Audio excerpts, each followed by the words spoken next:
Sy ny PM ny Fandaharana tsy ho tompo-trano mihono na tratra ny taona vaovao 2024. Miarahaba ihany koa ramatoa minisitra na tratra izany taona vaovao izany. Asaina ampanajana isika mpijery sy mpiaino anaraka ny Fandaharana hatramin'ny farany izay iarahana amin'ny ministry ny serasera sy ny kolontsaina sady mpitondra tenin'ny gouvernemanta ramatoa Lalatiana Rakotondrazafy. Miarahaba Njarazvaly Vilolona dia miarahaba ny teknisiantsika amin'ny onjam-peo amin'ny fahitalavitra amin'izao atoandron'ny zoma zao dia satria moa androany zany Fandaharana voalohany izay iarahantsika ao anatin'ny taona vaovao 2024 dia angamba tsotsiniko Njarazvaly Vilolona ny hitondra ny firarian-tsoa ho antsika malagasy rehetra tsy akanavaka izay mihaino amin'izao atoandro zao manantitra ny fiarabana na tratran'izay asaramanitra izay taona vaovao dia manantena sy mino fa ho tsara kokoa noho ny tamin'ny taona lasa ity taona antsika ity kanefa ny mahatsara azy na ny maharatsy azy moa dia ny asa sy ny ezaka izay ataontsika tsirairay avy ihany fa ny rariko dia mba hanananao malagasy tsy akanavaka izay mihaino amin'izao atoandro zao fahasalamana feno mba hahafahanao miatrika ny didy aman-draharaha izay ataonao mba hahafahanao miezaka eo amin'ny asa izay ataonao ihany koa ary mba hanana indrindraindrindra ihany koa ny fahasoavan'Andriamanitra sy ny fitahiana ilay nahary anjoyanao mandrakariva mandritra n'izay andro rehetra amin'ity taona vaovao ity izay dia indrindraindrindra ny firarian-tsoa dia hoe mba ho tsara ho an'ny firenentsika izay miezaka manatratra ny fahatarany ao anatin'ny fampandrosoana n'izany firenena izany ny taona vaovao 2024 ho samy salama tsy arofy mandritra ny taona ary ioty vokatsoa vokatr'izay asa sezaka atao izay. Tsara ny mampafantatra antsika mpijery sy mpiaino dia ny ety ampiandohan'ny Fandaharana amin'izao zoma fa 7 ny volana janoary izao fa iban-toerana anatin'izao fiarahantsika izao ilay tetikasa Teleferika na ny transport par câble izany fa mialohan'izay ho resahantsika nisy ny Filan-kevitry ny minisitra izay notanterahana ny alarobia lasa teo misy ny teboka vitsivitsy izay tsara hitondrana fanazavana ny momba azy mahakasika ny fahasalamana momban'ny valanaretina Covid-19 nisy ny fanapahan-kevitra izay noraisina nanemorana ho amin'ny 17 ny volana janoary ny fidiran'ny mpianatra. Inona marina moa no tena anton'izay fanapahan-kevitra izay?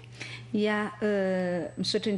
indrindra Njarazvaly Vilolona ny anton'izay fanapahan-kevitra izay dia ny filan-kevitry ny minisitra moa zany rehefa mandray fanapahan-kevitra tahaka an'io dia tsy maintsy maka aloha ny hevitra ireo atao hoe teknisianina sy ny voakasika manodidina n'izany sehatra hiasana izany ka na resaka fampianarana na fampianarana ambaratonga ambony io na fanabeazam-pirenena io na fampianarana teknika io sy ny fanofanana arak'asa dia ataontsika hoe mijery ny zava-misy zany ao anatin'ilay sehatra ireo tompon'andraikitra isan-tsokajiny zany mialohan'ny andraisana fanapahan-kevitra dia naka mazava ho azy ihany koa ny hevitry ny manam-pahaizana ara-pahasalamana ny minisitra ny fahasalamana dia nanazava nandritra ny filan-kevitry minisitra hoe anisan'ny antony tena nahatonga ny fanapahan-kevitra zany ny arahana tamin'ireo minisitra voakasika izay lafa ny fampianarana izay ny teny hoe mila tapahana ilay rojo mpamindrany ilay aretina zany io ilay chaîne de transmission ny filazantsika azy Njarazvaly Vilolona. Misy manko miteny hoe fa iza no milaza fa ho tapitra amin'ny 17 volana janoary ilay aretina ka hoe amin'izay no miverina mianatra ny ankizy. Ilay izy ny antony tsy hoe zay fa hoe amin'izao fotoana izao zany miparitaka ilay aretina taoriana ny taona vaovao dia satria noho ny farany taona sy ny taona vaovao miona ny fianakaviana misy ny faneraserana bebe kokoa dia mila zany andraisana fanapahan-kevitra hoe tapahana arak'izay tratra aloha ilay chaîne de transmission ka ny fomba hanapahana an'ilay chaîne de transmission dia satria tsapany avy eo an'ivo ministeran'ny fahasalamana ary nazavaina Andriamatoa ministra ny fahasalamana izay dia ny hoe ireo zaza ireo zaza mpianatra zany na ny tanora zany na ny kilonga madinika zany ry zareo mety mahazo an'ilay aretina any ampianarana any fa ry zareo mety tsy hovo zany hoe tsy navo aza azafady indrindra navo aza tsy voatery hoe ho forme grave zany hoe tena mety hoe tonga hatramin'ny fahaseporana fa mety hoe mandamaka ao mpandriana, mety hoe marary, misy fanaviana sy ny sisa, fa zareo zany tsy tonga amina fahaseporana mihitsy zany hoe mety arara zareo na mety hitondra n'ilay tsy mikaretina fa na diary zareo aza tsy tena marary be hoe tonga hatramina forme grave dia mety kosa ry zareo hamindra amin'ilay olon-dehibe ao an-trano rehefa avy any am-pianarana. Zay zany ilay tapahana aloha zay chaîne de transmission na rojo mpamindrana izay. Zay ny fanazavana nomen'ny teknisiana ny ministra ny fahasalamana dia nahatonga n'izay fandraisana fanapahan-kevitra izay. Efa nanazava ihany moa ny teknisiana aveo anivony lafa ny fampianarana zany ngamba tsy tena hiditra amin'izay fa ny zavatra atao zany ny tanjona tratrarina zany ao anatin'ilay hoe mitsahatra aloha dia mba hoe taoriana n'lay fety iny zany atsahatra aloha ilay rojo mpamindrana ilay aretina na le chaîne de transmission mba hampienana zany an'izay hoe fifangaroana be zay ka mety hiteraka n'ilay hoe ny ankizy mety ho porteur sain mamindra makany amin'ny olon-dehibe izay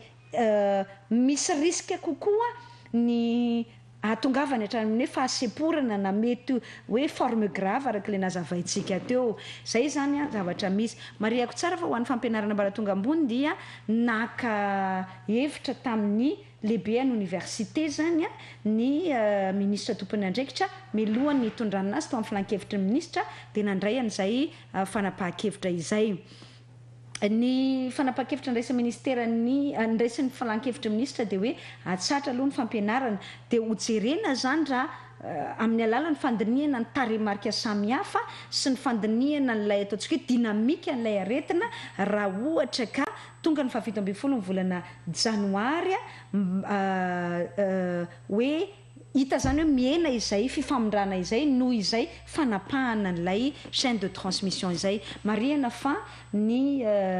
filan-kevitry ny ministra omaly dia hoe atsatra daholo aloha zany ny fampianarana manerana ny Madagasikara dia jerevantsika eo zany ny ao anatin'izay hoe manahoana ny amin'ny 17 ny volana janoary izay. Zay zany tiako apetraka aloha satria heverina fa ohatrany hoe niraisiraisina fahatany le fanapahan-kevitra dia zay no mahatonga an'le hoe konga iza no milaza fa mitsahatra ilay aretina rehefa tonga ny 17 ny volana janoary tsy mitsahatra ny aretina na tonga raha ny 17 ny volana janoary nefa manina ny amin'izay ny ampidirina ny ankizy ny tena tanjona dia hoe ny ampianana n'ilay fahavoazany le olona mety aratra zany vokatr'ilay rojo-mpamindrana tsy tapaka ilay chaîne de transmission izay tokony hoe tapahana zany atsahatra aloha. Zay ny antony amin'ny ankapobeny araka nazavainy ministra ny fahasalamana. Za tsy hiditra mipitsopitsony amin'ny lafiny fampianarana izay efa ataoko hoe ny eo anivon'ny ministère sectoriel angamba na ireo ministère voakasika ny manazava azy fa ny azy zany fanapahan-kevitra ankapobeny arak'izay nahatonga ny fandraisany teo anivon'ny filan-kevitra ministra an'izay fanapahan-kevitra izay. Ankoatr'izay tao anatin'ny filan-kevitry ny ministra dia nisy ny fanafoanana ireo organisme rattaché marobe. Nisy an'izany teo anivon'ny fiadidinan'ny repoblika, nisy an'izany teo anivon'ny fiadidinan'ny primature ary nisy ihany koa teo anivon'ireo ministera isan-tsokajiny. Tsika anisany. Anisan'izay tsika ny kolotsaina KNMD izay mariako iny KNMD tsy mbola foana zao dia zao fa rehefa miasa zany ny Académie nationale des arts et de la culture dia miditra tanteraka ao anatin'ny rafitry ny Académie nationale des arts et de la culture ny KNMD dia izay izy vao mitsahatra zany ny maha-KNMD azy fa ny asa ataony kosa dia mitohy mandrakariva. Zay no tiako hazavaina eto anjara soaly volole satria hoe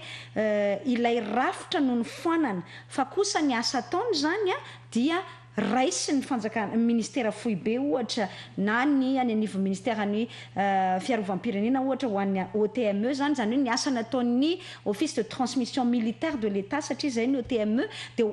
ataon'ny ministera ny fiarovam-pirenena fa le rafitra fotsiny ny foanana. Inona ny antony ary zay no hazavaiko eto amin'ity atoandro ity.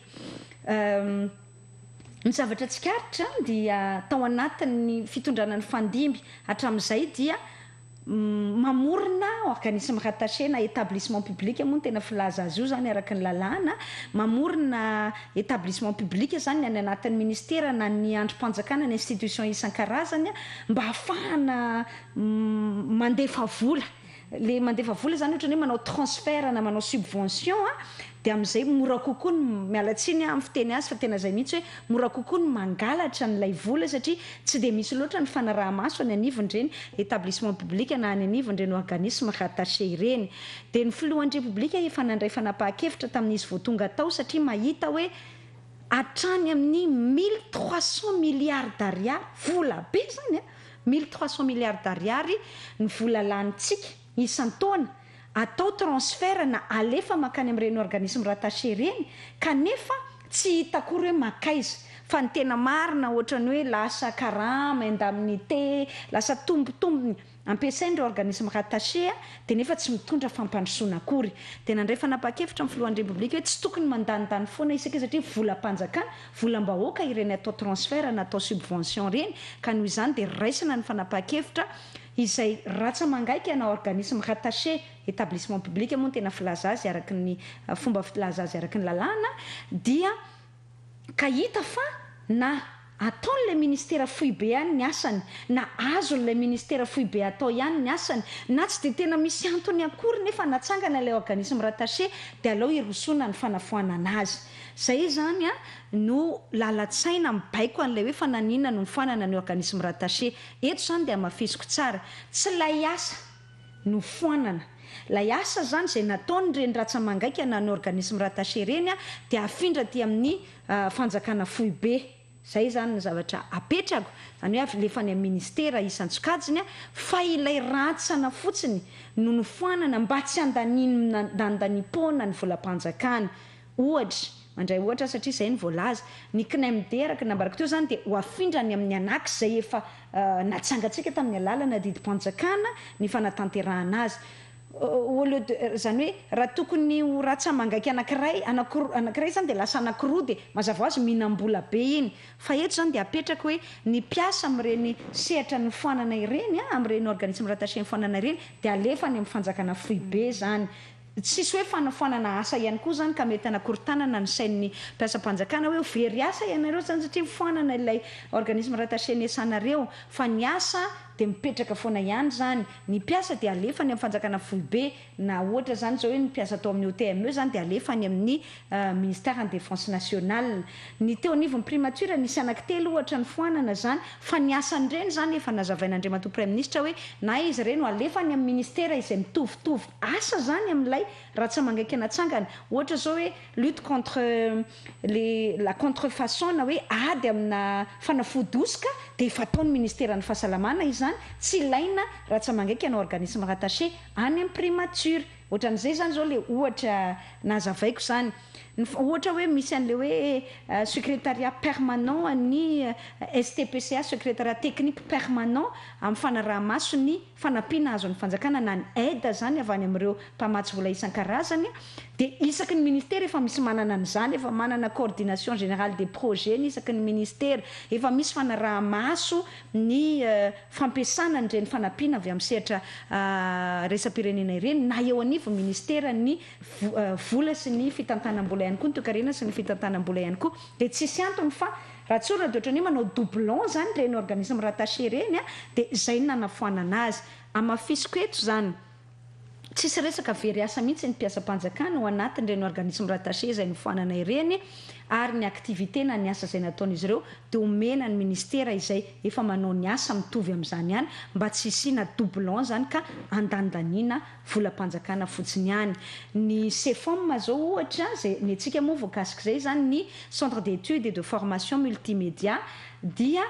lay asany CFOM dia mitoetra ihany fa ho atao direction aty anivony direction générale de la communication zany CFOM dia mitohy ihany ny asany fa le ratsa mangaika nanaovana transfert dia mandany volam-panjakana fotsiny no nofoanana fa le asa zany dia mitoetra ny mpiasam-panjakana tany anatin'ireny na ny mpiasa mety manana contrat de droit privé tany anatin'ireny dia afindra aty amin'ny fanjakana. Zay zany no tsy maintsy nitondrako fanazavana aloha mba tsy ampiroroa satria mety hisy anitatra indray izay resaka izay dia hoe ho very asa zany ianareo sy ny sisa mahazo matoky zany fa tsy izay mihitsy ny tanjon'ny fanjakana fa ny tanjon'ny fanjakana dia mba tsy handanidanina ny volam-panjakana amin'ny alalana transfert tsy mazavazava ahafahana mangalatra ny volam-panjakana izay niteneniko to hoe 1300 milliards d'ariary isan-taona ny vola alefantsika amin'ireny organisme rattaché ireny nefa tsy tsapa mazava sy mivaingana akory ny asany dia izay nirosoana tamin'izay fanapahan-kevitra feno fahasahiana noraisiny filohan'ny repoblika izay ary tanterahany ministra isan-tsokajiny moa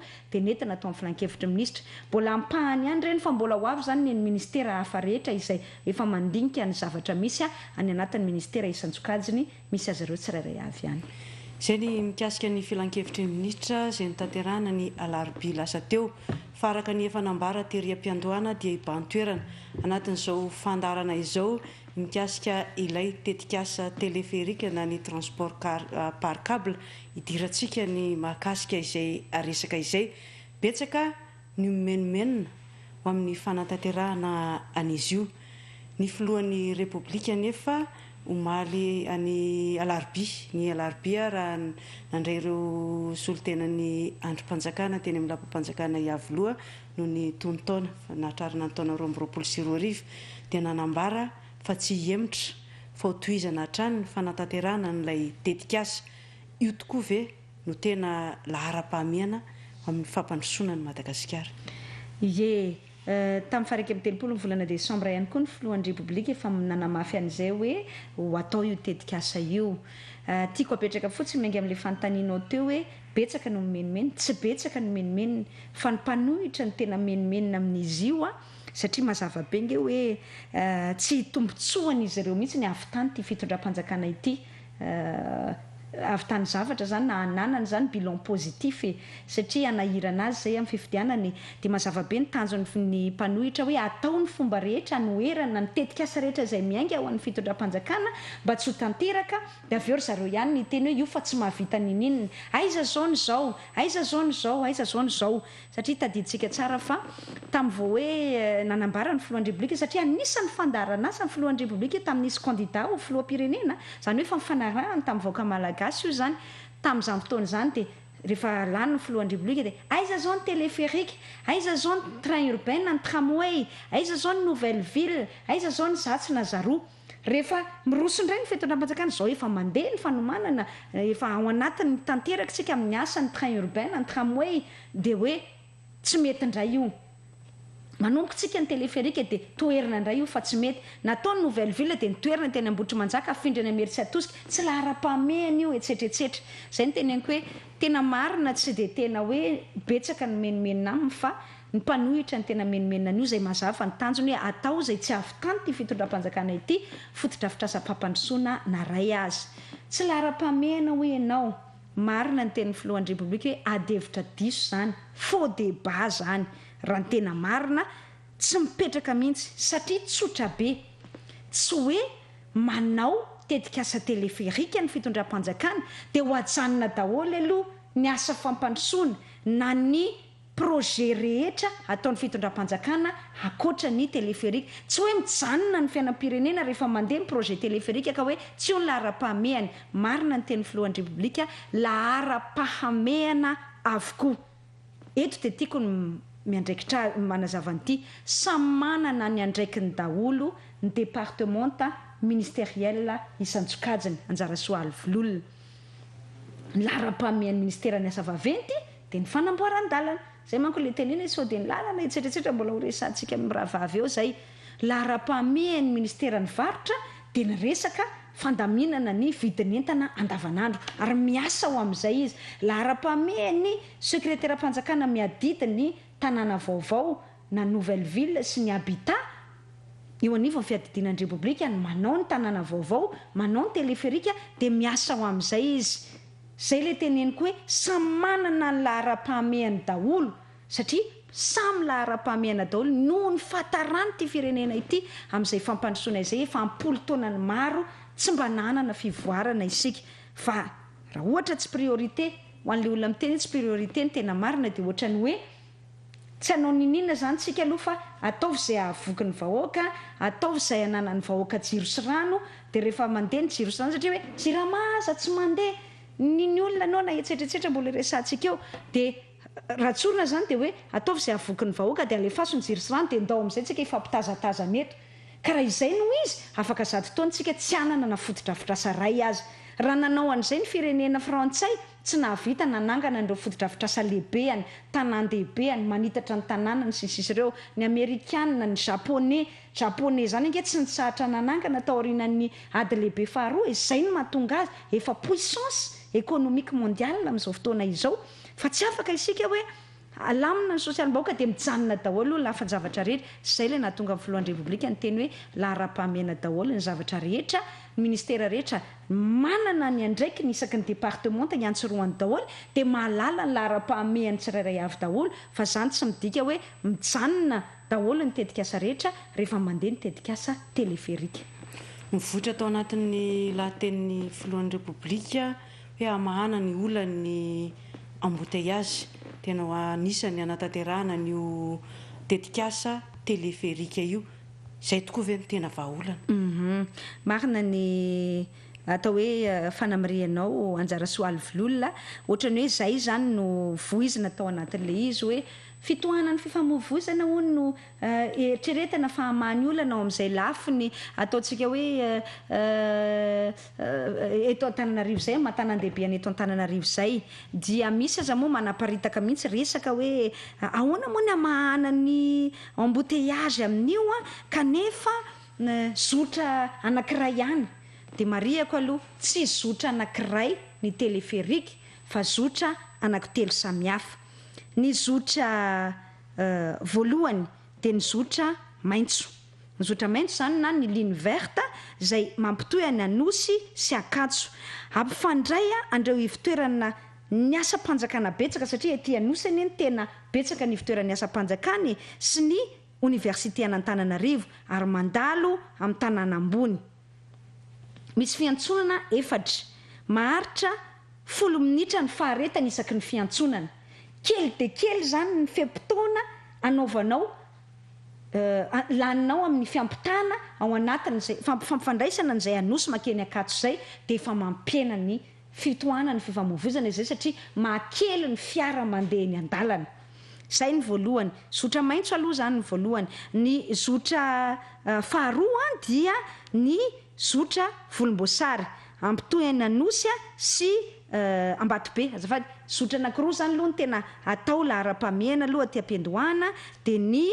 zotra maitso sy ny zotra volomboasary. Ny zotra volomboasary dia mampitohy any Anosy sy Ambatobe fa mandalo ny ampovoan-tanàna rehetra Ambojatovo, Analakely, Soarano, Antanimena, Ankorondrano, Ivandra tonga hatrany Ambatobe. Gaga amin'ilay olona miteny hoe tsy ampiena ny fitohanan'ny fifamoivozana io na amany olona ny fitohanan'ny fifamoivozana mihitsy kanefa raha misy axe mialatsiny amin'ilay fitenenana tena be olona mifemezivezy dia ireo zotra anankiroa ireo eto Antananarivo zany ny resahany. Ahoana moa ny tsy aneketsika fa raha nisan'ny tena mitohana dia Ambojatovo sy Analakely ao anatin'ny tena hoe centre ville zany tena ao anatin'ny fohy be mihitsy zany amin'izay ivony Antananarivo zany ny tiako teneniny. Mazava ho azy zany fa raha misy ny Teleferika ho an'ny Anosy mankany Ankatso dia efa iny mazava ho azy zany ty Anosy ray manontolo ty izay mitohana be ihany koa indrindra moa zany rehefa tsenana alakamisy tena tsy azo hidivirana mihitsy mandalo any Ambojatovo mandalo amin'iny route circulaire iny ary mandeha makeny Ankatso zany hoe midina avy aty amin'ny Atsahabe zany miazo any route circulaire dia mandeha makeny Ankatso mitohana be iny. Mety tenitsika hoe ny tena mitohana dia amin'iny route circulaire iny zany hoe ohatra zany Ampandra na Ankora ohatra Ambanidia izay tsy andalovan'ny zone ligne verte dia hoy eto manazava hoe ahoana moa tsy afantarantsika fa mifandray daholo ane ny fifamoivozana eto Antananarivo. Tsika mahalala tsara hoe raha vao misy lalana tapaka ary na dia tsy andalovan'ny fiara mivantana azy dia mitohana ny ary amin'ny axe anankiray ary. Mazava ho azy zany fa mifamahana ny olana amin'ny fitohanan'ny fifamoivozana Anosy Ankatso dia mamaha ny olana ihany koa na amin'ny ampahany azy amin'iny route circulaire iny. Ohatran'izay ihany koa tena be mpandeha ange Anosy Analakely, Soarano, Antanimena, Ankorondrano. Zany koa keka tena fitohana ny fifamoivoizana maraina atoandro arive ary mandeha amin'ny isan'andro ny tenako mahafantatra sy afaka manamafy an'izany ary betsaka ny olona milaza an'izany. Zany hoe ny tiako tenenina rehefa mivaha na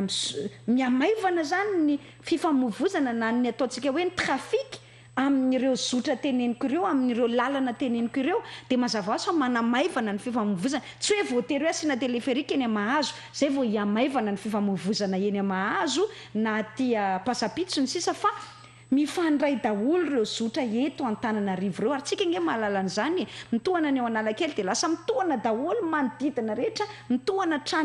hatrany amin'ny route circulaire, hatrany amin'ny Rasalama, hatrany ataontsika hoe Tanandro etsetraetsetrany. Ho an'ny olona mipetraka eto Antananarivo ny miaina an'izany, fa le izy nge mpamendrifendro mipetraka any Andafy ny tena milaza an'izay, Anjarasoa Alvololona, fa isika eto Antananarivo nge miara-miaika azafady indrindra miara-miaika, fa efa tena mavesatra loatra, tsy entsina loatra ilay Antananarivo. Tsy mba nisy fitadiavam-baolana amin'ny fitohanan'ny fifamoivoizana nandritra ny ampolo taona ny androapolo taona ny maro, dia izay no mahatonga antsika hoe tsy maintsy vahana ny olana mikasika an'izay. Ary anisany tena hamahan'ny olana amin'ny fitohanan'ny fifamoivoizana na tiatsika na tsy tiatsika izay Teleferika izay. Ary araky ny nambarako moa ty tamin'ny faraiky amin'ny 30 ny volana Desambra hoe ilay tanàna Antananarivo ane dimy hetsy sy 2 tapitrisa na 3 tapitrisa mihitsy ny olona mipetraka eto ankehitriny. Misy miteny aza hoe 4 tapitrisa, dia mazava ho azy nefa tsy mifanaraka amin'izay ny fotodrafitrasana ny lalana izay efa natao an'ny mponina telo hetsy na 300 000 na 350 000 petraka teto Antananarivo tamin'izany fotoana izany. Ary efa tamin'ny taona 1990 tsy hitovy mihitsy ny fotodrafitrasa ampy ny vahoaka tamin'ny taona 90 amin'ny fotodrafitrasa tsy mba nasiana fanampiana kely azy amin'ny vahoaka aty amin'ny 2024. Zay tompoko ny fanazavana mikasika an'izay teleferika izay hoe hamasa tsy hamany vahaolana fifamoivoizana, dia afaka miteny eto hoe vahaolana lehibe io ary tsy azo tsontsoniavina noho izay safidiny zotra izay amin'ny toerana tena be olona sy tena be fitohanan'ny fifamoivoizana indrindra. Vola be no anatanterahana an'izy io satria mitety-bidy hatrany amin'ny hoe 250 tapitrisa dolara ary mbola vola trosaina le izy. Ka raha afaka mitrosa vola betsaka ohatran'izany ve ny fanjakana malagasy, maninona raha natokana hanaovana tetikasa hafa, ohatra hoe lalam-pirenena izay betsaka ny menomenona amin'ny faharatsiny, ary ny lalam-pirenena mba bebe kokoa ngamba ny vahoaka mahazo tombotsoa aminy, satria le teleferika eo Antananarivo irery ihany. Valiko aloha le hoe ohatra hoe lalam-pirenena zay le nazavaiko tany aloha hoe tsy hoe manao tetikasa teleferika isika dia mijanona daholo ny fanamboarana ny lalam-pirenena, na tsy azo atao intsony lalam-pirenena, mijanona daholo ny tetikasa rehetra hafa, fa tonga dia tsy manao fa tsy teleferika intsony ny gouvernement ta iray manontolo na ny fitondram-panjakana iray manontolo. Tsy mitombina izay, satria izao ao anatin'ny teti-bolam-panjakana dia efa misy teti-bola natokana ho an'ny lalam-pirenena. Ohatra ny RN 44 dia efa nisy tamin'ity 2021 ty, tamin'ny 2021 lasa teo, nisy tamin'ny hisy amin'ity 2022 ty, dia mitohy zany lalam-pirenena ny RN 44. Hoy ianao hoe lo lalam-pirenena ratsy, efa nisy teti-bola ary efa miasa amin'izany ministera misahana ny azavaventy lalam-pirenena faha-enina, lalam-pirenena faha-2, lalam-pirenena faha-4, lalam-pirenena faha-7, miasa amin'izany ny ministera. Ary mariako ihany koa fa misy teti-bola hafa akoatra ny ressources propres interne de l'État na ny RPI moa filazasa ao anatin'ny teti-bolam-panjakana io. Akoatra n'izay dia mariako fa manana ihany koa tsika n'ilay teti-bola ao anatin'ny tahirim-bola ho an'ny lalana na ny fond routier. Tahirim-bola ho an'ny lalana io dia io lay alaitsika amin'ny solika zany rehefa mividy solika io ianao dia misy ampahany amin'ny vola hividiananao solika io arotsaka ao anatin'ny fond routier, dia iny vola iny no entina mikojakoja ny lalana. Taloha izy hoe fond d'entretien routier, dia lasa fond routier izy zany zao. Misy vola ihany koa zany ao. Zay zany tsy mampitombona an'le hoe raha nanana an'io 152 millions de dollars io ve tsy aleona namboarana lalam-pirenena, efa misy ny vola namboarana lalam-pirenena ary rehefa nisy ihany koa ohatra zao hoe lalam-pirenena RN6 dia misy financement hafa ihany koa avy any amin'ny Union européenne, avy any amin'ny ireo mpamatsy volantsika hafa zany ho an'ny RN44 zao dia misy ny famatsim-bola avy any amin'ny Banque mondiale. Azosika zany hoe ny tiako tenenina dia hoe samy efa misy lalam-bola, efa misy teti-bola daholo ireo mikasika le 152 millions dollars hoe afaka nitrosany io ihany ka nanina raha nanamboarana tetikasa hafa. Dia iny moa fanazavaiko lalam-pirenena tetikasa hafa dia matetika dia hoe ny any amin'ny faritra atsimo dia hoe efa misy ihany koa ny teti-bola ho any amin'ny faritra atsimo dia tsy inona fa ilay 332 millions de DTS zany de dollars azafatindrinana 234 millions de DTS zany azotsika tany amin'ny tahirim-bola raisam-pirenena. Iny efa niteneniko hoe ny ampahany betsaka amin'iny atokana ho an'ny faritra atsimo akoatra ny teti-bola-panjakana madidio manokana na ny ressources propres de l'État, ressources propres internes de l'État izay anaovantsika n'izany faritra atsimo zany. Aza manà zany tsika fa handeha foana ny tetikasa any atsimo, fanamboarana ny lalam-pirenena na ny tetikasa titre vert na ny tetikasa lehibe rehetra izay vatsiny ny fanjakana vola na dia mandeha aza ny tetikasa Teleferika. Andeha ny fanamboarana ny seran'Atsambony any amin'ny faritra Atsinanana, ny feran'Atsambony Toamasina vatsiny ny Japonais vola. Andeha ny lalam-pirenena fasivy iny moa banque africaine ho an'ny fampandrosoana ny mamatsy azy raha tsy diso ago. Andeha ny tetikasa samihafa zany tsy manakana mihitsy hoy averiko ombeny zay ny Teleferika. Zay zany tsy mampitombona an'le olona miteny satria le olona miteny hoe ka tsy tokony ty tetikasa ty ve ny atao daholo zany rehetrarehetra izany tompoko tsy mitombona le filazana hoe tsy aleo ve anamboarana tetikasa hafa raha misy ihany zay vola izay fa mazava be le niteneniko teo hoe mandety zay vola-panjakana ressources propres internes de l'État dia atao zay ny lalam-pirenena sady misy fonds routier, misy RPI na ny ressources propres internes de l'État araka nazavaiko teo, misy ireo lalam-pirenena hafa financement na famatsim-bola ny mpamatsy vola hafa, AFD, Banque africaine mafampandrosoana, Union européenne, Banque mondiale zany ange mifinancer tetikasa eto Madagasikara daholo. Jiro misy financement amin'ny Banque mondiale ohatra, misy financement amin'ny BAD ohatra, misy reny projet sahofika izay natao reny projet volobe izay natao reny reny zany mandeha daholo hoe za manaiky tena manaiky hoe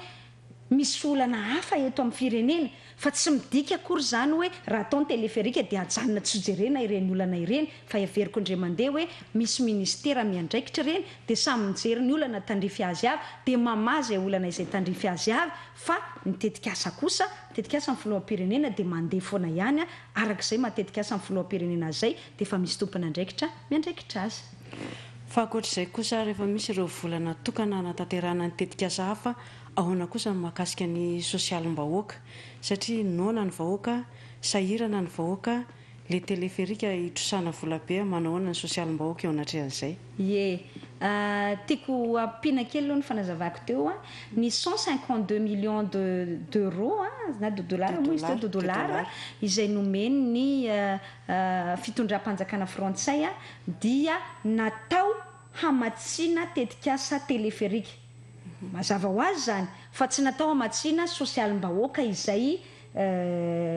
vola nampindrama ny fitondram-panjakana frantsay zay fa efa mazava rehefa mindram-bola manko ianao any amin'ny setra raisam-pirenena dia tsy maintsy fantatra mazava ny antony fa tsy azo atao mihitsy zany hoe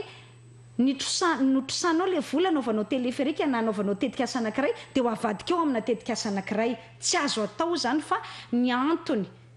hitrosanao vola zany eo amin'ny setra raisam-pirenena dia efa voafaritra melohany amin'ny mezany an'izay teti-bola izay zany aloha apetrako mazava. Sosialim-bahoaka hoy ianao dia hoy hoe tena efa manao an'izany sosialim-bahoaka izany ny fitondram-panjakana amin'izao fotoana izao ary mijery akaiky an'izany. Porofon'izany tompoko dia ny varitsinjo satria zay moa ny tena nampimemena ny olona ny vidim-bary zay nge io hoe sosialim-bahoaka hoe vidim-bary mandainga kosa zay miteny fa hoe tsy nijery an'izany firesaka vidim-bary zany ny fitondram-panjakana dia nanafatra tamin'ny alalan'ny orinasa SPM izay orinasa mpanjakana natsangana natao hamahana zany olana amin'ny vesatry ny vidin'ny entana izany indrindra vidin'ny entana ilaina andavanandro na ilain'ny vahoaka malagasy dia natao mihitsy ny SPM State Procurement of Madagascar na SPM zay ny antom-pisiny dia natao hamahany izany olana amin'ny sosialim-bahoaka izany. Dia nanafatra varobetsaka ny SPM dia amin'izao tsika miteny izao 500 ariary ny vidiny varitsinjo ny kapoaka eny amin'ny tsena isan-karazany. Ampisosary moa tsika hoe rehetra daholo izany zavatra rehetra izany mandritra n'ity fandaharana ity dia azontsika jerena hoe io 500 ariary daholo ny vidiny vary ny kapoaka zany amin'ny varitsinjo ary efa miparitaka io tsy mitsahatra manao an'izany asa izany ny fanjakana. Lainga zany le milaza hoe tsy mijery ny sosialim-bahoaka ny fitondram-panjakana fa tena mijery. Sy menitra mampimemena ny olona vidiny entana ilaina andavanandro menaka sy ny sisa efa nanambarana izany ny filohan'ny repoblika hoe ray sady manao vahaolana lavitrezaka isika. Lavitrezaka ho an'ny vary ohatra zao dia manao ny tetikasa titre vert isika, manao ny fanajariana ndreo lemaka lehibe sika manerana ny Madagasikara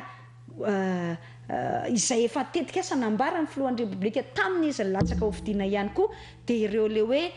100,000 hectares izay eritreretintsika zany ho ajariana hanaovana an'izay fambolem-bary midadasika izay miomana amin'izay tsika. Dia mariako ihany koa fa efa nitenen'ny filohan'ny repoblika izay manafatra tsika machine agricole na milina fambolena. Efa nambaran'ny filohan'ny repoblika mametraka fifanaraha-piara-miasa amina firenena maromaro antsika mitady an'izany vahaolana izany. Zany hoe mandeha ihany koa izay fitsinjovana ny sosialim-bahoaka izay na lavitrezaka na foezaka. Dia ny foezaka aloha manafatra vary tsika na manafatra andreo entana ilaina andavanandro tsika maika satria nona tokoa le vahoaka tsy afaka miandry ny tetikasa lavitrezaka ao anatiny 2-3 taona. Dia tsy maintsy atao zany aloha ny fanafarana fa ny tanjontsika dia ny fahavitantena ra-tsakafo mba tsy hisiany fanafarana intsony fa efa teny ny filohan'ny repoblika ombeny hoe tokony ho vita vokariny eto an-toerana daholo ny ataontsika hoe ny zavatra ilay ny vahoaka malagasy andavanandro. Fa mandra-piandran'izay nokibonona tsy afaka miandran'izay ny vahoaka malagasy fa atao izay tetikasa lavitrezaka izay, atao ny titre vert, atao ny fandaharana asa ara-pambolena sy ny sisa manodidina an'izay, atao izay atratrarana n'ilay fahavitantena ra-tsakafo na autosuffisance alimentaire. Fa mandra-piandran'izay dia misy ny varitsinjo 500 ariary ny kilao zavatany kapoaka, misy ny fanafarana andreo PPN simenitra ny PPN na ny menaka sy ny sisa ny simenitra izay anisany mampimemena ny olona ihany koa mba ezahana hamahana ny olana zany. Izay ny tenenako hoe mijery ny sosialim-bahoaka ny fitondram-panjakana fa tsy hoe tsy mijery ny sosialim-bahoaka araka ny nambara akory fa averiko indray mandeha tsy azo vinavinaina mihitsy hoe tsy hanao fa tsy hamoky tsy hanona intsony ny vahoaka malagasy ny fitondram-panjakana dia tsy hanangana fotodrafitra samy lavitrezaka mihiny fa tsy maintsy jerena ny lavitrezaka tsinjovina ny foezaka banjina ny antonontononezaka court moyen long terme. Izay ny atao hoe mitondra fanjakana. Mila azontsika rehetra izay mandainga kosa izay milaza fa tsy mijery ny sosialim-bahoaka ny fitondram-panjakana amin'izao fotoana izao. Raha tsy resaka fa tsy izay vary izay dia mety hiteny koa hoe misy tsy mahavoavidy vary dia tadidio fa misy ny kalitsinjo atao ny fitondram-panjakana dia misakafo amin'ny vidiny tena farany izay mirary ariary 100-200 tsy fantatra ohatrina moa ny plan reny kalitsinjo reny ny olona tena hoe sahirana tanteraka zany fa sady miasa ihany koa ny olona fa tsy miandry tolora-potsiny. Izay koa zany tiako apetraka hoe tsy afaka miandry tolora-potsiny vahoaka malagasy fa sady miasa ihany koa dia sady miasa ianao no tsinjovan'ny fanjakana zany le sosialinao amin'ny ankapobeny. Iverenantsika mahakasika an'le Teleferika amin'izay ary hotsindriko tsara ilay vola be 2,500 tapitrisa $. Trosa izy io, trosa mira averina. Ny fanjakana malagasy mitrosa azy midika fa ny vahoaka malagasy rehetra zany no andohany io vola be io nefa Antananarivo irery ihany no mahazo tombotsoa. Teraka indray ny fimenomenomana raha sakafo dia ao ny teny hoe sakafo tsy nohaninay ve dia hoalohanay vola. Ahona kosa indray mahakasika an'izay ary. Maran'izay ohatra misy manao mihitsy aza hoe tokony nareo vahoaka n'Antananarivo ihany zany no mandohan'io trosan'ny trosan'ny Teleferika io fa tsy tokony vahoaka malagasy rehetra. Tiako aloha manamarika hoe raha ohatran'izay ny fomba fisainana dia lasa zany tsika hiteny hoe tokony vahoaka ny Tomasina rery ny mandoa ny trosa hanaovana ny seranatsambo ny Tomasina, tokony vahoaka ny Ambilobe sy Vohemara rery mandoa ny trosa hanamboarana ny lalam-pirenena fahaenina na ny any Antsiranana ihany, tokony vahoaka ny Manja, Toliara sy ny sisa ihany zany no Morombe sy ny sisa no mandoa ny trosa nanamboarantsika ny lalam-pirenena fahasivy, tokony vahoaka Moramanga sy Ambatondrazaka ihany no mandoa ny trosa hanamboarantsika ny lalam-pirenena fa 440, tsia ny vahoaka malagasy sakanavaka no mandoa ny trosa rehetra satria ny trosa rehetra dia mirotsaka ao anatin'ny kitapo-mbolam-panjakana dia lanina amin'ny fanasoavana ny firenena iray manontolo. Zay aloha zany tsy mampitombona n'ilay hoe ka ny vahoaka n'Antananarivo ihany anga no andony tokony nareo vahoaka n'Antananarivo ihany ny andony trosan'ny Teleferika satria nareo ny ampasan'io. Ahoana moa zany nanavahana hoe vahoaka n'Antananarivo ihany nampiasan'ilay Teleferika nga misy fijerena certificat de résidence rehefa miakatra ao anatin'ilay boxan'ilay Teleferika ianao hoe no avaiza avy any Amarivoa tsy mahazo mitaingina, tsisy an'izany fa rehefa vahoaka malagasy ka mifamoizivezy eto Antananarivo dia mahazo mitaingina ny Teleferika daholo. Noho izany tsy mitombona fa any vahoaka malagasy ray manontolo io ny azo adinoina dia renivohitry ny firenena malagasy na ny capitale de Madagasikara ny Antananarivo eran'ny renivohitry ny firenena rehetra manerana n'izao tontolo izao dia misy grand projet mikasika na mobilité urbaine na ny fifamezivezena tahaka an'izany daholo. Raha azo natao tany ranila ny Teleferika ny tany Akandreo ohatra mandray ohatra dia nataontsika tany Akandreo fa tsy ny Teleferika ny filan-kandreo fa zavatra hafa, tsy ny Teleferika no filan'ny Marivoa fa zavatra hafa fa ny eto Antananarivo mila ny Teleferika. Zay tsy mampitombona mihitsy an'ilay filazana ataon'ny sasatsasany ohatrany manao hevitra sy maritaingina ihany. Ny any Tomasina ny mila ny fanitarana ny seranatsambo ny Tomasina fa tsy ny eto Antananarivo. Eto Antananarivo tsy misy ranomasina, tsy misy seranatsambo, dia any Tomasina zany no ataony seranatsambo, dia any Tomasina no ataony fanitarana azy. Ny filan'ny vahoaka n'Antananarivo satria efa tena tsetsina loatra eto Antananarivo izay mila vahanana décongestionner mialatsiny amin'ilay fitenenana satria mavesatra loatra dia izay ny ilaina vahaolana amin'izay resaka ataontsika hoe Teleferika izay. Mariako tsara fa ny économie na ny ataontsika hoe tsy fandaniana mety ho azontsika ao anatin'ny taona anankiray vokatry ny fampihenana ny fitohanana ny fifamoivoizana eto Antananarivo dia hatrany amin'ny 5 tapitrisa dollara 5 millions de dollars par an ny économie azo amin'izay fampihenana ny fitohanana ny fifamoivoizana izay. Fa na dia adiny efa ela zany efa tany amin'ny taona 4 tany raha tsy diso ahako nataony banque iraisam-pirenena izay nataony sampandraraha japonais miasa eto amintsika ihany koa zany étude izany hitenenako hoe misy étude ange zany fa tsy hoe nataotao foana akory anjara soaly vololona fa tsara ny mba andiniantsika n'izany fomba fijery zany. Eo amin'ny fanatanterahana azy amin'izay ary Ramatoa Minisitra misy toerana maromaro ametrahana an'ilay andry. Anisan'ny toerana ametrahana azy io etsy amin'ny kolejy Masina Misely etsy Paribia ny Mainto Milaly ny sekoly dia nanambara fa manohitohina ny sekoly ny fametrahana n'io andro io. Za aloha te hanao fanazavana ohatran'izao hoe efa mazava tsara ny fanazavana nentin'ny sekretara-panjakana secrétaire d'État miandraikitra ny tanàna vaovao na Nouvelle-Ville eo anivon'ny fiadidinan'ny République.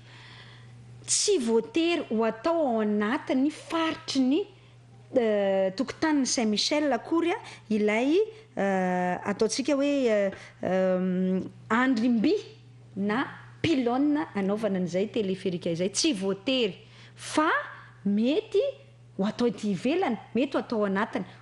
Ny fangatahana nataon'ny sekretera-panjakana miadidin'ny tanàna vaovao na ny Nouvelle-Ville dia hoe hanao sondage au sol. Le sondage au sol zany dia amin'ny teny vahiny izy dia hoe étude géotechnique hijerena hoe manahoana ny ao anatin'ny tany ao afaka hazakana ilay andrim-by ho atsangana ve, ilay fototra ho atsangana ve, dia atao ao anatin'ny collège izy aloha dans l'enceinte du collège. Mbola étude au sol tompoko na mbola fanadiadiana n'ilay tany fotsiny ihany na ny any ambanin'ny tany ihany fa tsy midika hoe tsy maintsy atao anatiny. Atao ihany koa ny étude au sol aty ivelany dia jerena hoe iza ny mety ny eto sa ny eto fa kosa ny fepetra tsy maintsy arahana dia tsy maintsy mifanandrify amin'ilay zotra ilay izy zany hoe mifanandrify amin'ny miakatra eny amin'ny tanànambony zany ohatra zay tsy mampety an'ilay atao avy eo tanimbarinan-driny satria tanimbarinan-drina tsy mifanandrify amin'ilay ataontsika hoe fampifandraisana azy zany ilay point ifandraisana io zotra io tsy maintsy mifanandrify zany le izy zay raha tsorina lay fanazavana zay tsy mampitombana an'le hoe ataovy eo tanimbarinandrina le izy tsy azo atao tanimbarinandrina fa tsy maintsy misy point anankiray hoe eto dia mahatazana andry dia mifanandrify ohatrany hoe ligne droite zany raha tsorina angamba tsy hoe droite fa mahitsy zany zay angamba ny malaza azy anjarasoa alvilolona ny zavatra tiako hanomezana tokony ray aman-dren'ny mpianatra sy ny mpianatra eo anivon'ny Saint Michel fotsiny dia andrimby no mitsangana pilône takan'ireny pilône hitantsika rehetra ireny tsy misy ataontsika hoe atahorana isy radioactivité ngamba satria ny aza tonoana isika aza manaiky ametrahany eo ambony ny tafitranontsika ary betsaka ny tanàna betsaka ny trano fonenana misy pilône ny reny opérateur mobile reny amin'ny téléphonie mobile zany eo ambony ny tafona reny aza radioactif kokoa misy radioactivité ho ny fitenenana reny zany mety isy fetraikany amin'ny fahasalamana bebe kokoa no lay andrim-by izay atsangana le andrim-by dia ohatrany hoe vy mitsangana fotsiny ihany tsy misy ohatrany hoe fréquence io tsisy onde io tsisy radioactivité atahorana io ka hoe mety teraka sampona ara-pahasalamana ho an'ny olona mipetraka manodidina azy tsy tahaka an'ireny ataontsika hoe antenne na pilône mitsangana dia ametrahana antenne na opérateur mobile reny amin'ny téléphone zany resahako amin'ny finday zany tsy reny akory io andrim-by io fa ohatrany hoe natao support zany mialatsiny amin'le fitenenana natao ohatrany hoe fototra hitsangana hitazomana n'lay câble lay tarby lava be mandeha fotsiny ihany zany iny fa tsisy atahorana hoe fréquence iny na onde iny na radioactivité iny na etsetretsetra ka mety hoe hisy olana ara-pahasalamana zay zany ny zavatra nomezako toky aloha an'ireo ray aman-dren'ny mpianatra eo anivon'ny Saint Michel tsy amin'izany mihitsy akory le izy ka tsy tokony isy aya manaraka izany indray dia tiako apetraka hoe atreto aloha zany dia tsy mbola misy toerana tapaka hoe tsy maintsy ao anatin'ny kolejy na ivelan'ny kolejy fa izay vokatra na résultat avoaka n'ilay étude géotechnique na ilay ataontsika hoe sondage au sol no tena hamaritra farany an'izay hoe atao anatiny ve le andrim-by le pilône no apetraka sa eto ivelany hatramin'ny omaly alakamisy dia mbola tsy manaiky ny sekoly Saint Michel ny amin'ny hametrahana azy io ho terena ihany ve zany na hoe tsy maintsy atao aterisetra ve ny ametrahana azy raha ohatra ka vita le fanadihadiana hoe ao anatin'ny faritry ny sekoly ny anaovana azy eto kosa aloha dia apetrako anjara soalivolo fa tsy mbola nisy ny teny mihitsy hoe sekoly ny tsy manaiky eo aloha zany dia apetrako ary hitantsika tamin'ny fandarana tato anatin'ny la zone marina teto amin'ny fahitalavy-pirenena fa nanome lalana ny fanaovana ny sondage au sol na ny fanadihadiana n'ilay tany hijoroany ilay andrim-by ny père recteur na ny lehibe eo anivon'ny Saint Michel mbola tsy naheno aloha atsika hatreto ny fiangonana katolika satria tadideo fa miankina amin'ny fiangonana katolika ny collège Masina Misely tsy mbola naheno aloha atsika hatreto ny fiangonana katolika na ny anisan'ny mpanapahan-kevitra eo anivon'ny fiangonana katolika raha ny kely mba fantatra satria ny tena katolika dia ny fivondronam-ben'ny eveka mbola tsy haintsika koa aloha ny teny an'izay ny fivondronam-ben'ny eveka hoe izay mitsipaka fa misy pretra zay eniko ny teny tsy pretra ao amin'ny Saint Michel izy na hoe ao anatin'ny na hoe tompo-kevitra ao anatin'ny conférence des évêques izay rafitra faratapony ho manapaka ho an'ny fiangonana katolika fa amin'ny tenany manokana moa izy eto fotsiny amin'ny teny hoe mariana tsara fa raha misy tany ilainy ny fanjakana ho an'ny tompontsoany be sy ny maro dia azo ny fanjakana atao tsara ny manana fahefana manao ny atao hoe expropriation pour cause d'utilité publique esony ao amin'ny taniny zany olo na taninao ary io anjara soarivolola na taniko io na tanin'ny teknisiana io na tanina iza eto amin'ny faritry ny territoire ny Madagasikara dia azo ny fanjakana alaina rehefa ilainy ampiasaina amin'izay tompontsoany be sy ny maro zay le hoe expropriation pour cause d'utilité publique. Io taniny Saint-Michel io zany dia azo natao tsara ny nanao hoe expropriation pour cause d'utilité publique, fa tsy natao zay fa fifampiresahana ny natao hoe mba amin'ny fampihavanana zany, satria tsy hoe makatany ngeza be koa ny fanjakana ho an'ny eo amin'ny fandalovana raha ohatra hoe ao anatin'ny Saint-Michel ihany le izy natao, fa 2 metatra toradro na 3 metatra toradro ny eo anivon'ny fiadidinan'ny secrétariat-mpanjakana miadidiny ny tanàna vaovao na ny secrétariat d'État chargé des nouvelles villes et de l'habitat, dia mazava ho azy anjara soaly vololona fa kely le tany dia fifampiresahana zany eritreretina atao amin'ny fanajana izay fampihavanana izay mba tsy hoe andeha hiroso amin'ny expropriation pour cause d'utilité publique any fanjakana zay fahefana eo ampelantanany a. Zay ny tiako apetraka hoe tsy misy na iza na iza aza afaka mampianatra ny olona tsy hanaja lalàna izany ka hoe antoherinay io fa za mino fa afaka mandinika sy mandanjalanja zany fiangonana katolika izay ireharehan'ny tena, satria afaka mandanjalanja ny hoe inona marina ny amin'ny tombontsoam-bahoaka. Dia zay zany napetraka hoe tsy mbola nisy kosa lohatra eto raha ny fahafantarako azy fiangonana katolika nanohitra n'io tetikasa io na hoe tsy manaiky ny ametrahana azy eo amin'ny église Saint-Michel ao anatin'ny faritry ny collège Saint-Michel fa tsy ny église collège Saint-Michel ary ny mpanapa-kevitra amin'ny ora ny fahafantarako azy dia ny fiangonana katolika dia ny conférence des évêques zay mbola tsy narenesantsika feo kosa lohatra eto miteny hoe tsy manaiky an'izany. Iverenako farany makasika ilay volabe 250 tapitrisa dolara fanatanterahana n'io Teleferika io, misy ny manao kajikajy madinidinga hoe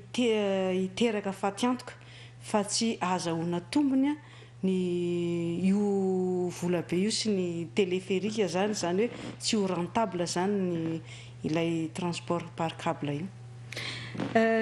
Zany hoe raha ohatra zany hiezaka hitady vahaolana amin'ny fifamoivoizana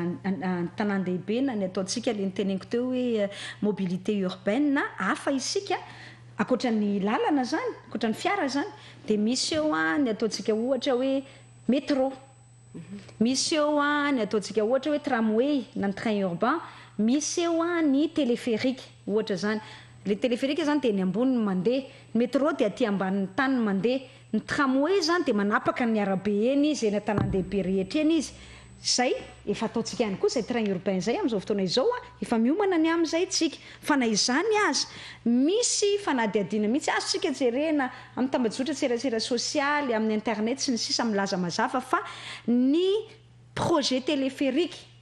amin'ny fitaterana andrenivohitra na transport urbain no mora indrindra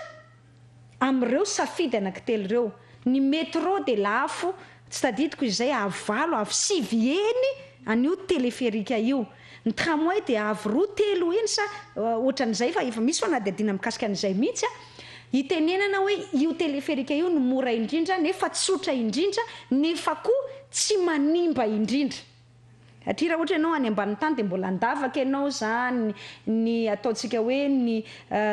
resaka rano, ny resaka évacuation mbola tena enjana be zany métro zany. Misy manao an'izany mandany vola be, fa ny antsika le téléferika dia sady tsy mandoto, no mora atao indrindra, no mora vidy indrindra zany raha ampitahaina amin'ireo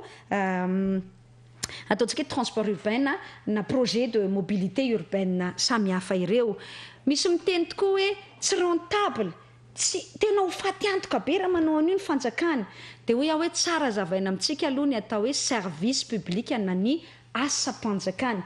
Tsy misy eto ambonin'ity tany ity fanjakana ka mitady tombony, mitady tombom-barotra zany ka hoe ndeha hanao projet iray dia kajikajiko hoe zay manko ny amin'ny sehatra tsy miankina. Dia misy mampitovy ny fanjakana amin'ny sehatra tsy miankina, ka ny sehatra tsy miankina rehefa manao tetikasa anankiray izy dia manao hoe raha manao investissement ana 10,000 dia amidiko 5,000 ty dia amin'izay zany mahazo tompony 5,000. Tsy izay tompoko ny fanjakana. Ny fanjakana raha manao investissement dia tsy mikajikajy hoe raha investissement na 152 millions de dollars dia miverina 200 millions de dollars ve iny tsia. Raha izay no izy dia hitadiavana tombony zany le tetikasa ataon'ny fanjakana, nefa ny fanjakana tsy mitady tombony, tsy misy fanjakana izany manao investissement hazahoana tompony fa ny fanjakana zany dia zay tombontsoam-bahoaka ka rehefa misy fanampiana famahana ny olona ny vahoaka io zay le hoe intérêt général tombontsoany maro anisy io dia zay zany ny fanjakana ny vokatra tadiavan'ny fanjakana dia ny manompo an'izay intérêt général izay na ny tombontsoam-bahoaka izay tsy mampitombona le kajikajy ary ny tena mahagaga dia ireo miteny ohatrany hoe avaram-pianarana ny tena manao kajikajiny zany ahoana moa tsy atakaran-dry zareo hoe raha mitrosa ny fanjakana tsy mieritreritra mihitsy mitrosa 200 dia mieritreritra hahazo 20 dia amin'izay averiko le 20 dia mahazo tombony ago tsy izay ny fanjakana tompoko fa service public izany asa-panjakana dia izay hoan'ny tombontsoam-bahoaka zany no tadiavina tsy mieritreritra hoe anao masokarena dia hitady tombony zany mihitsy ny mahagaga tokoa dia hoe faly ery zany zareo avaram-pianarana manao kajikajy hoe tsy azahoana tombony io hoe matiantoka be mba aiza reo avaram-pianaran'ireo tokoa hoe ny tsy mba manao kajikajy hoe ohatrinona ny vola verintsika atao tsy nazahoana tombony ravinala airport izay vao navoaka ny banque mondiale teo ny tatitra ny auditina ny fanadadinana taony misy resaka kolikoly be tao ary iny efa nambaran'ny filohan'ny repoblika hoe tena avotelo avy efatreny normal ny nanaovana an'io hoe fa maninona ry avaram-pianarana ny tsy ahitantsika teny mikasika ny ravinala airport io hoe mba atao ve nikajikajy ny investissement natao sy ny rentabilité mety ho azo amin'io resaka ravinala airport io satria izay le teneniko hoe ny mpanohitra nge io manohitra io hoe ary le mpanohitra dia ilay marina ny teny filohan'ny repoblika manohitra ny tetikasa pampandrosoana ny ataony satria tsy tiany raha mahazo vokatra tsara na mahavita zavatra ny fitondram-panjakana izay tsy mahalozika le maninona ry zareo tsy manao kajikajy ary hoe raha tsika no mahazo ny ilze parsa dia mahazo tombony be tahaka an'izao tsika maninona ry zareo tsy manao an'izany kajikajy zany ary maninona tsy mety miaraka amin'ny fitondram-panjakana miadiny ilze parsa fitondram-panjakana nge miadiny ilze parsa satria mametreritra hoe mba misy tombontsoam-bahoaka ao anatiny ka raha tena sarotiny amin'izany rentabilité sy ny tombontsoa sy ny masokarena sy ny tombom-barotra izany ianareo ndao hiara hitaka ny ilze parsa raha fa io tena tombom-barotra be tsy roa matany raha ohatran'izay ny fomba fijery mandao hiara hiady ndao hiara hanohitra mitabatabay ianareo amin'ny ravinala airport io satria io ny tena fatiantoka ray lavaka ho an'ny fanjakana ary tena mbola mamony vahoaka hatramin'izao satria io io saran'ny fitaterana amin'ny fiaramanidina io tompoko dia akany ravinala airport sarany redevance zany amin'ny mpandeha tsirairay avy dia fatiantoka ray lavaka ho an'ny vahoaka malagasy fa tsy haino miteny an'izany ianareo fa rehefa teleferika hitanareo fa tetikasa goavan'ny fitondram-panjakana dia sakananareo dia lasinareo mivoaka lasa ny zavatra mahagaga dia lasa manampahaizana raha toe-karena lasa manampahaizana amina dette publique natrosam-panjakana daholo lasa manampahaizana amina ataontsika hoe resaka ratio na rentabilité resaka ratio na masokarena sy ataontsika hoe capacité d'endettement sy ny ataontsika hoe trosa sy ny sisa daholo ny manampahaizana rehetra lasa matafavoaka hoe matiantoka isika lasa matafavoaka hoe tokony tiany no tombony dia tokony ohatran'izao mihitsy ny sarany io fa tsy ohatran'izao tsy 4000 fotsiny fa tsy azahoana tombony sy ny sisa lasa manampahaizana amin'izany daholo fa rehefa mba hatsoina hoe amin'ity ara mba mijery an'izany mba havoa izany fahaizanareo zany to mangina tsy ahita teny dia izay le teneniko hoe mitanila ilay fanoherana fa ny tena marina tsy ilay teleferika fa ry zareo miaika ao anatin'ny fony ao fa ilainy io amin'ny famahana ny olona ny fifamoivozany fa ilay fanoherana ny tena manjaka fanoherana tsy hoe manohitra ny fitondram-panjakana misy fa manohitra ny projet izay ataon'ny fitondram-panjakana le tetika asa-pampandrosoana ny atao dia mivaralila fandehany dia lasa any amin'ny ady-hevitra tsy izy na faux débat araky ny teny ny filohan'ny repoblika hamaraparanantsika ny fandaharana efa vita ny sony fanaraha-piaramiasa amin'ny fanatanterahana nyo teleferika io izay vao nentina nakana fankatoavana teny anivon'ny parlementaire tsy midika ve zany hoe tiakano tsy tiakano zavatra anankiroa ny maliko an'izay tsy mampitombona le hoe tiakano tsy tiakano dia ity efa tetikasa nambarany filohan'ny repoblika io raha ilatsaka hovidiana filohan'ny repoblika izy zany hoe raha ny fidy azy ny vahoaka malagasy dia nahafantatra fa hanao teleferika izy ka matoa zany ny fidy azy ny vahoaka malagasy dia efa nanaiky ny fanaovana n'izay teleferika izay tsy mampitombona le olona miteny hoe zay nanoana azy ary zay manoana azy zay nampandany azy fa zay tsy manaiky an'io teleferika io tamin'izany angenareo zany de efa tsy tokony nanoana azy tsy nampandany azy satria efa nambarany io efa tetikasa nambarany io fa tsy hoe rehefa hanao an'io izy zay ianao vao hoe toeriko io teleferika io tsy mitombona mihitsiny zany zay aloha voalohany tiako apetraka tsara zany fa tsy mitombona velively le hoe tikano tsy tikano satria efa fantatry ny vahoaka fa hanao an'io filohan'ny repoblika tetikasa nambarany io ary indrindraindrindra ny fanarahany tamin'ny vahoaka malagasy io fa vely ranony matony laniny vahoaka malagasy izy de fantatry ny vahoaka malagasy fa hanao tetikasa titre vert hanao tetikasa teleferika hanao tetikasa amahana ny olany irosotsika makany amin'ny autosuffisance alimentaire hanao zay anandratra ny kolotsaina ho lasa reharehan'ny firenena velirano fahatelo ambin'ny folo zany hanao zay anandratana ny fanatanjahantena ho reharehan'ny firenena hanao zay amahana ny olana eo amin'ny resaka industrialisation de Madagascar ampitombona ny fananana asa eto amin'ny firenena reo velirano telo ambin'ny folo reo tompoko ny misafo